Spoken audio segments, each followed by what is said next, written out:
নবদ্বীপ গৌরাঙ্গ সেতুতে ফের বড়সড় ফাটল, ভারী যান চলাচল বন্ধ করল পুলিশ প্রশাসন। বৃহস্পতিবার সাত সকালে চৈতন্যভূমি নবদ্বীপ গৌরাঙ্গ সেতুতে ফের বড়সড় ফাটল দেখা দেওয়ায় সকাল থেকেই ভারী যান চলাচল বন্ধ করল পুলিশ প্রশাসন। অপরদিকে এই ঘটনার খবর পেয়ে ঘটনাস্থলে ছুটে আসেন পূর্ত দফতরের নদিয়া জেলা এক্সিকিউটিভ ইঞ্জিনিয়ার বুলবুল ইসলাম। তিনি ঘটনাস্থলে এসে বিষয়টি খতিয়ে দেখে দ্রুত কাজ শুরু করার নির্দেশ দেন।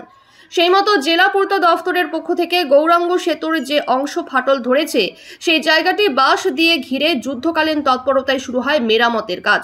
অপরদিকে মেরামতের কাজ চলাকালীন যাতে গৌরাঙ্গ সেতুতে ভারী যানবাহন না ওঠে সেই বিষয়টি নজর দিতে শুরু হয় নবদ্বীপ থানা ও ট্রাফিক পুলিশের পক্ষ থেকে নজরদারি।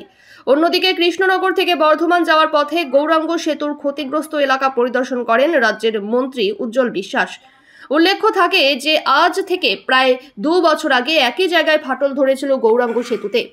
এ বিষয়ে সকাল 11:30 নাগাদ পূর্ত দফতরের এক্সিকিউটিভ ইঞ্জিনিয়ার ও মন্ত্রী উজ্জ্বল বিশ্বাস কি বললেন শোনাবো। আমাদের তো গাড়ি যাওয়ার খুব অসুবিধা হয়ে যাচ্ছে। আমাদের গ্যাসের গাড়ি পাস করতে পারছি না, এখানে লরি আটকে রয়েছে। অথচ একটা লরি পাস করতে পারলে আমরা সাপ্লাই দিতে পারতাম। তো সাধারণত আমাদের খুবই অসুবিধা, যদি পাবলিক গ্যাস না পায় তাহলে খুবই সমস্যায় পড়ে যাবো। যদি আমাদের গ্যাস গাড়িগুলোকে পাস করতে পারতাম খুব ভালো হতো। এবং ছোটো ছোটো গাড়িগুলো সাধারণত মোটর বাইকগুলো পাস করতে পারছে, কিন্তু বড় গাড়ি কোনো রকম পাস করতে পারছে না। আমরা আশা করছি যাতে কি দ্রুত এই কাজটাকে কমপ্লিট করে গাড়িগুলো পাস করে দেওয়ার ব্যবস্থা করে।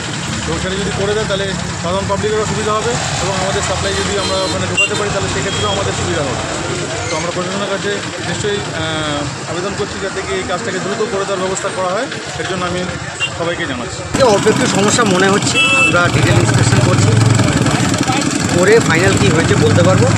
আপাতত এক সাইড দিয়ে অল্প ভারতের গাড়িগুলো চলাচল করছে, আমরা বিকেল নাগাদ ডিটেলসে বলতে পারবো কী হয়েছে। তো খুব বেশি কিছু সমস্যা হয়নি আপাততভাবেই মনে হচ্ছে। নমস্কার। মোটামুটি কদিন বন্ধ থাকতে পারে সেটা এখনই বলতে পারবো না, সেটা বিকেল নাগাদ আমি বলতে পারবো। স্যার একই জায়গায় এর আগেও 2 বছর আগে হয়েছিল, সেটা আমরা দেখছি, আমরা ইন্সপেকশন করছি। ফার্দার ওই কাজেরই কোনো প্রবলেম হয়েছে নাকি নতুন করে কিছু প্রবলেম হয়েছে কি আদৌ কোনো প্রবলেম হয়নি সেটা আমরা ইন্সপেকশন করার পরে, ডিটেল ইন্সপেকশন করার পরে বলতে পারবো। আমি চেষ্টা করছি খুব তাড়াতাড়ি যাতে এটাকে নর্মাল সিচুয়েশনে পাঠানো যায়। ভেঙে যায়নি, তাহলে পাতিটা সরে গেছে, এটা আর কি যাতে খুব তাড়াতাড়ি রিকভারি করা যায় তার জন্য চেষ্টা করবে। আমরাও চাই তারা খুব তাড়াতাড়ি ব্যাপারটাকে ঠিক করুন, কারণ এটা একটা সরকারের খুব নয়, এটা একটা ইমার্জেন্সি রাস্তা। এই ইমার্জেন্সি রাস্তা আর এই সময়টা তাহলে পুজোর টাইমটায় মানুষের সবথেকে বেশি বিজিয়েস্ট জায়গা হচ্ছে এইটাই। ধর্মীয় স্থান বলতে এটাই একমাত্র ধর্মীয় স্থান যেটা হচ্ছে সমস্ত মানুষই একবার এই সময় দেখা করতে আসে।